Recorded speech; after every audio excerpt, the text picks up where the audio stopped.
মাছগুলা এক এক করে সম্পূর্ণ মাছ।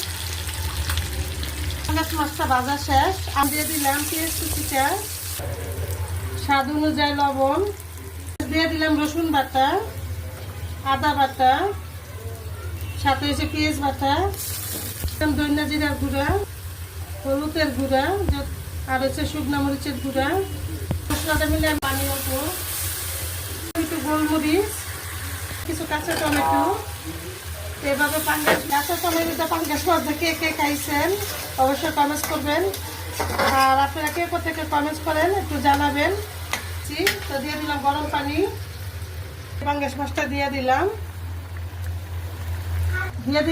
কিছু পেঁয়াজ পাতা, কাঁচামরিচ, তার সাথে দিয়ে দেবো ধনিয়া পাতা, কিছু ধনিয়া পাতা।